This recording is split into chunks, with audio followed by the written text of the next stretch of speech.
Princess Patty's question is, how do I deal with the longing that occurs so often because we are long distance? I'm actually really good with our relationship being poly, and I know in time we will all be together, but I often feel super sad and lonely. He and I text often and we speak every night. I feel super blessed to have such an amazing daddy, but I just don't know what to do with the feelings of loneliness. Please help. My goodness. Do we have anyone else in the chat doing long distance? And it's not working out so well for the feelers right now. Okay. All right. So I'm going to speak to all of you. Long distance can be really difficult. Yes. So I am going to answer Princess Patty's question, but I feel like you all will get something out of it too if you are long distance as well. All right. So here's my 4 points for Princess Patty. The first one, regardless of how you choose to proceed, I have 3 other points for you, 3 other strategies, 3 other options. Regardless of whether or not you choose to implement any of the other 3 strategies that I'm about to lay out, I really feel that the first point is going to be very just crucial for you. And that is, work on your attachment style. Get more secure. Okay? Long distance sucks. But the more anxious, preoccupied, and insecure you are, the worse it's going to be. Versus if you are stable and secure and know your worth and know your value, and you're not running around trying to get validated from everyone else around you, especially your dominant, yes, long distance will feel easier. It will feel easier. So that would be my first point to Princess Patty and anyone else watching who can relate to this, I have this longing and I'm so lonely. Work on your attachment style. And there is a channel here on YouTube called Personal Development School. And the creator her name is Thais Gibson, and the Personal Development School is amazing. All the videos here on YouTube are free to watch and super, super helpful. So I would recommend you go over there, Personal Development School, and go to the playlist on anxious, preoccupied attachment. So that's number 1. Work on your attachment style. It sounds like you might be leaning towards some anxious, preoccupied attachment styles. Go and dig into that. Another option that I think would be helpful for you regardless is just open your mouth, communicate, assert your needs. Okay, I'm just going to call a duck a duck. We ready? Buckle up, everyone. It almost sounds, Princess Patty, that you're trying to convince yourself that you're fulfilled and you're not. Okay, and here's why I get that.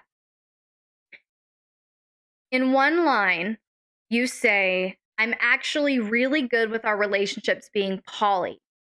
But in the sentence before that and in the sentence after that, you said that you have longing, that you are super sad, that you are super lonely, and that you have basically chronic feelings of loneliness. I'm sorry, that's not being really good with or in a relationship. It's not. You know what is doing really good in a relationship? You being satisfied and fulfilled and at peace and joyful and happy and connected and intimately attached. That's doing good in a relationship. That's doing well in a relationship. So it concerns me, and that's why I say it's almost like you're trying to convince yourself that everything's fine. But it's not, and you know it because you feel it. You're saying, I often feel super sad and super lonely. Not just a little sad, not just a little lonely, super sad and super lonely. And you say you feel this way often. You say, I don't know how to deal with these feelings of loneliness and longing, and I feel super sad and lonely, but I'm actually really good with our relationship. That is a contradiction. That is a contradictory statement. And so that's number one. That's number one. I just want to throw that out there. I'm not trying to call you out, but it hurts my heart, the language that you've used. And to me, that's not doing good. It's not being well, doing well, being good with your relationship. You shouldn't chronically be feeling these things. So that's number two on my point there, is dig into that. Dig into that.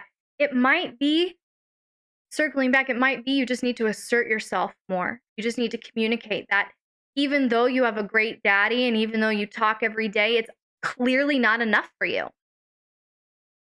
It's clearly not fulfilling enough for you. Now, part of that could be an attachment wound that you can just get more secure on, and that will make things easier. Or it could be that you're just betraying yourself. And you have these needs, but you don't want to be needy or clingy. So you're not asserting yourself. Maybe it's a matter of communication, Princess Pat. Maybe you just need to open your mouth and communicate. So number one, attachment style. Work on that. Number two, evaluate. How much have you communicated? How much have you communicated your needs? Because you're clearly not fulfilled. You're clearly not satisfied. And you shouldn't be this lonely and miserable in a relationship. Not what a relationship is for. Okay? So that's my second point there. Your third option, and these are going to get more intense as I go down the list. Your third option could be asking your dominant permission to find a local dominant or top or lover. If you are in this long distance poly dynamic and it's not enough for you and you need more connection locally, you need physical touch and quality time locally, then maybe ask your dominant, ask permission. Like, this isn't enough for me. I'm lonely. I'm sad. I'm miserable. I have these feelings of longing and they're not getting any better. And I need someone local. Would you allow me to do that? I don't know your dominant. You haven't given me really any information about your dominant, but that could be an option for you, especially if your dominant is already poly. They might be very open to that. That is your third option. Or your fourth option is leave your current dynamic and find a local connection that you find fulfilling. There's no reason you have to stay in this dynamic if you are miserable and longing and super sad and super lonely. You don't have to stay. You have to make that choice. Are you willing to deal with these emotions? Are you willing to live with these emotions and call it a good relationship? I'm not getting on your daddy's case. I don't know. I don't know anything about him. If you say that he's a good dominant and you feel blessed that he's your daddy, wonderful, great. But it's clearly not enough for you. It's clearly not enough for you. So what is it? What's going to be your strategy? Work on your attachment style and hope that you can just deal with it? Are you going to communicate, assert your needs, and request more of what you need to be connected in the relationship?